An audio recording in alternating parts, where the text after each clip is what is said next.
Do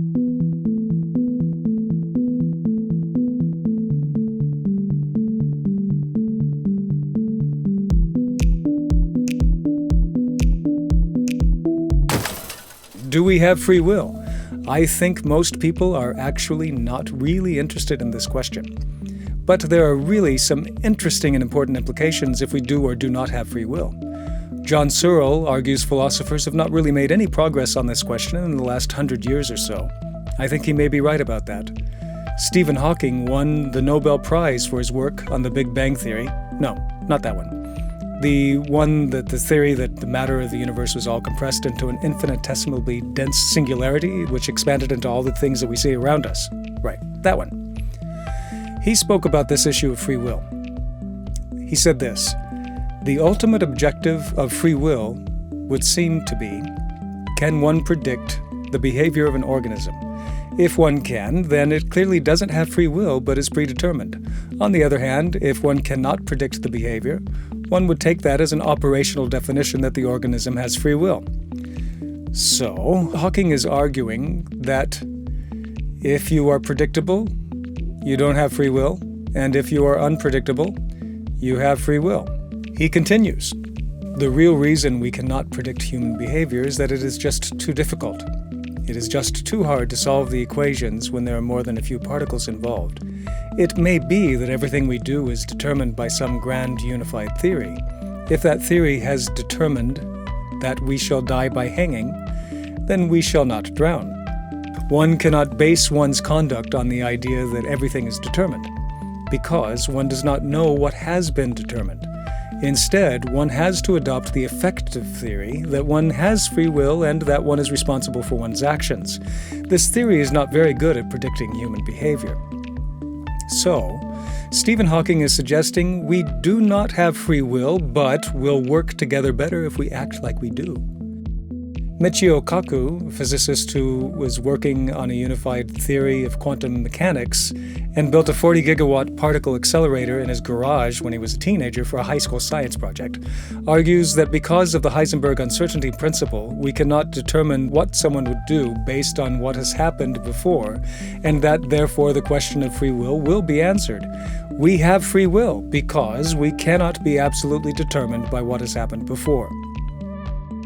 So, the physicists have weighed in, and they seem to be divided on the issue. I think there are fundamental deficits with the proposition that predictability and free will are synonymous. Philosophers have been grappling with this issue for thousands of years.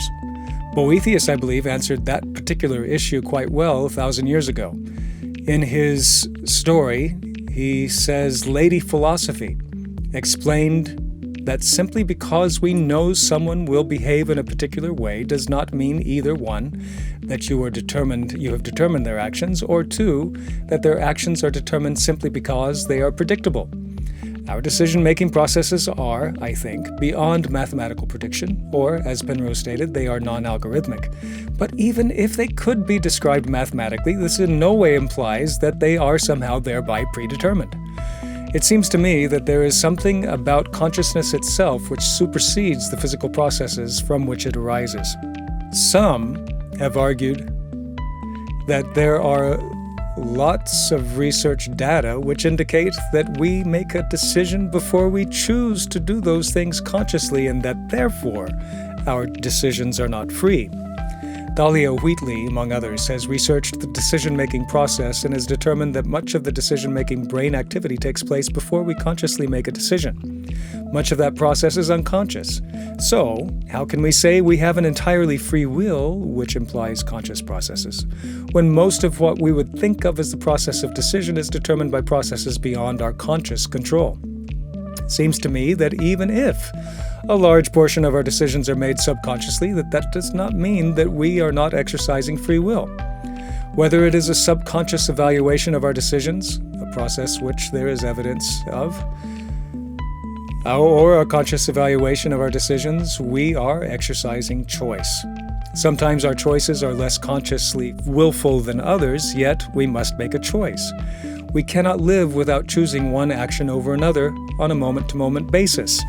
Even if a baseball player is making a decision to swing his bat to hit that ball at just the right moment and 99% of the process is subconscious, that doesn't mean that the baseball player didn't make the decision to hit the ball with the bat. This is more than intuitive, it's a part of our existence. Yet there are indications that our brains may function more mechanically than we might guess by intuition. A mouse, which has a part of its brain adjusted so that it is stimulated by light pulses when the light is turned on, and that part of the brain associated with the motor function of running is stimulated, the mouse runs. When the light is off, the mouse appears to choose its own actions. The implications of this experiment are a bit frightening. Once we understand the workings of the human brain, we may be able to develop systems for making human automatons. Humanity may become the Bork. So, why does this discussion matter, whether or not we have free will? In July 2008, retired steel worker Brian Thomas and his wife Christine drove their camper van to a small seaside village in Wales. Disturbed by men on motorbikes performing loud stunts, the couple relocated to a parking lot of a nearby inn. Later that night, Thomas dreamed that one of the bikers had broken into the van. As he slept, he confused his wife with the imaginary biker and strangled her to death. This is how he told the story anyway. The next year, a jury had to decide whether Thomas was guilty of murder. He had been prone to sleepwalking since childhood, the jury learned. An expert psychiatrist explained that Thomas was not aware of what he was doing when he choked his wife, and that he had not consciously chosen to attack her. Thomas went free. Anne Graybeal and Kyle Smith said this concerning their research on free will and its association with the ethical implications of our decisions and whether or not we can hold people morally responsible for their actions. They said this: our research has suggested the more people doubt free will, the more lenient they become towards those accused of crimes, and the more willing they are to break the rules themselves and harm others to get what they want. Deuteronomy chapter 30, about 3,000 years ago or more, said this: this day I call the heavens and the earth as witnesses against you that I have set before you life and death, blessings and curses. Now choose life, so that you and your children may live, and that you may love the Lord your God, listen to his voice and hold fast to him. For the Lord is your life, and he will give you many years in the land he swore to give your fathers Abraham, Isaac, and Jacob. In Joshua 24, verse 14. Now fear the Lord and serve him with all faithfulness. Throw away the gods your ancestors worshipped beyond the Euphrates River and in Egypt, and serve the Lord. But if serving the Lord seems undesirable to you, then choose for yourselves this day whom you will serve, whether the gods of your ancestors beyond the Euphrates, or the gods of the Amorites in whose land you are living. But as for me and my household, we will serve the Lord. Jesus said in the book of Revelation, I, Jesus, have sent my angel to give you this testimony for the churches. I am the root and the offspring of David, the bright and the morning star. The Spirit and the bride say, Come. And let the one who hears say, Come. Let the one who is thirsty come. And let the one who wishes to take of the free gift of the water of life. C.S. Lewis said, God created all things which had free will. This means creatures which can go either wrong or right. Some people think they can imagine a creature which was free, but had no possibility of going wrong. I cannot. If a thing is free to be good, it is also free to be bad. And free will is what has made evil possible. Why, then, did God give them free will? Because free will, though it makes evil possible, is also the only thing that makes possible any love or goodness or joy worth having. A world of automata, of creatures that worked like machines, would hardly be worth creating. The happiness which God designs for his higher creatures is the happiness of being freely, voluntarily united to him and to each other in an ecstasy of love and delight compared with which the most rapturous love between a man and a woman on this earth is mere milk and water. And for that, they must be free. Nehru said, Life is like a game of cards. The hand you're dealt is called determinism. The way you play the game is called free will. Maybe another aspect of this question demonstrates the nature of our humanity. There is no indication that dogs or flies or crabs or elephants or mosquitoes even contemplate free will.